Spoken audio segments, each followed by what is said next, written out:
bata at meron din po tayong mga guro na gumabay sa atin upang marating natin kung ano ba ang ating kinalalagyan ngayon. Yun po yung essence ng ating pinagdiriwang ngayong mga hapon na ito, ng araw na ito, yung tinatawag natin World Teachers Day. Sige, matanong ko kayo, kailan nagsimula yung ang pagdiriwang na ito? Anong taon sinimulan? 2010? 2007? Iba-iba yung kanilang ban, iba-iba yung reckoning period. Yung sabi ng iba, 2010 daw, sabi ng iba, 2007. Kailan ba talaga nagsimula yung World Teachers Day? Sino susunod, ma'am? Sino susunod? Sige nga. Kasi kasama. Hindi nyo ba alam na ang kauna-unahang World Teachers Day ay pinagdiwang pa noong 1998? Sa Kinder kasama. Ayan, hindi nyo alam ano. Kasi yung panahon na yun, i-declare po yun ng World Body, di ko matanda kung anong World Body yun, na ang October 5 ay World Teachers Day. Kaya nga lang, syempre, tingnan po ninyo, from 1990 to 2012, ilang taon na po yung lumipas? Tagal na nga. 14 years, di ba? Alam ko po yung 1998 kasi noong 1998, I was a faculty club president then. Di ba? Dahil faculty club president, kasama po natin yung mga taga-QC-PSTA. Okay, so patuloy na pinagdiriwang po yun simula noong 1998. Kaya nga lang, noong 2010 lang siya na-institutionalize talaga. Na nagkaroon na ng memo na ganito na ganyan. Pero matagal na po siya na-declare na October 5 ay World Teachers Day. Kita nyo? Sa lahat ng profesyon, kung makikita po ninyo, ang mga guro ang may pantanging araw na ipinagdiriwang sa buong mundo.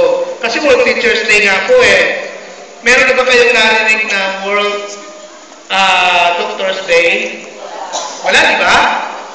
Mga guro lang yun. Ibig sabihin, special tayo. Bakit tayo special? Kasi kung walang guro, walang tingnan niyo kung bakit kayo special. Sabi ng text message na pinadala sa akin ng kaninang madaling araw, alas 3, kauna-unahang message na ako'y nagising. Sabi niya, maswerte ka at ikaw ay guro. Sapagkat kung ikaw ay abogado, isang pagkakamali mo lang, ang kliyente mo sa kalaboso. Tama? Pag ikaw ay pare, ang kliyente mo pag nagkamali ka, maiimpyerno. Di ba? Pag ikaw ay doktor, pagkamali ka, tigo ang iyong sementeryo, pupunta ng iyong kliyente. Pag ikaw ay inhinyero, nagkamali ka, magsusulat ang building at maraming mamamatay. Pero pag ikaw daw ay teacher, pag nagkamali ka, ano daw? Erase the board. Erase the board. Erase the board daw lang po yun. Pero kung titignan po ninyo yung parallelism, yung lohika, di ba ang layo yung sa teacher? Di ba? Yung lalim ng pagkaka-analyze po nung sabi, doktor ka, mamamatay pag nagkamali ka. Pero sa teacher, ang babaw. Just to give us a joke. Pero, being a teacher is not a joke. Why? Kidding aside, yung pagkakamali ng teacher, mas malalaho yung mangyayari kaysa pagkakamali ng abogado kung sino man na may profesyon. Di po ba? Kasi bilang guro, pag tayo ay nagkamali, yung ating bata, na kung saan nagkamali tayo, maghihirap yun. Panghabang buhay. Tingnan nyo, nagkamali ka ng grade 1, hanggang sa mamatayon, dahil kasalanan mo, ikaw yung tao na may pinaka-importanting bahagi sa buhay niya, nagkamali ka, kaya yung kanyang buhay ay napariwara. Di ba yun yung malaking kamalian na po pwedeng magawa ng isang tao, na higit pa sa kamalian na po pwedeng magawa ng isang doktor. O kaya hindi mo joke yung pagiging teacher. Kaya nga tayo lang ang may pagtanging kaarawan. Isa yun sa dahilan, hindi joke ang maging teacher. Ikalawang dahilan, ano yun? Sapagkat lahat ng profesyon ay nagmula sa atin. Diba? Kasi tayo yung humuhubog sa kaisipan at sa ugali ng mga bata. Pag sila ay pumunta sa ating eskwelahan, ibig sabihin, ano ginagawa natin sa kanila? Hinuhubog natin sila para maging mga mabuting mamamayan. Ang isang bata na pumunta sa school at hindi naging mabuting mag-aaral, paglabas niyan, problema ng barangbayan, problema ng Bayan. problema ng buong city, problema ng bansa. Kita nyo, napakalaki na nakaatang sa ating balikat. Hindi mo basta-basta maging guro. Kaya nga, noon sinasabi natin, sabi noon, anak, wala tayong pangpaaral, mag-teacher ka na lang. Tama. Pero, ang hindi nalalaman ng mga ating mga magulang na hindi nakapag-aral, ang pagiging teacher ang isa sa pinakamahalagang profesyon na maaaring tahakin ng isang tao. Mas mahalaga kahit saan kuman. Kasi nga, sabi nga, pag naging teacher ka, hindi ka yayaman. Totoo po yun.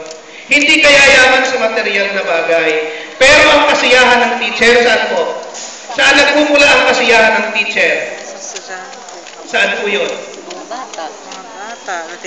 Sa mga bata, ibig sabihin, nagmumula po yun doon sa emotional success mo. Na ito, nakita mo itong bata na to, nung pumasok sa'yo, uhugin, hindi makapapunas ng sipon, nawiwiwi, napupupo, dinadala mo sa siyan. Pero nung bumalik siya, isa na siyang magaling na indyero, isa na siyang doktor, isa na siyang abogado. Di ba nakakataba ng puso yun? Ibig sabihin, bilang teacher, bilang pangalawang magulang, tayo ay hindi naging bigo sa ating layunin.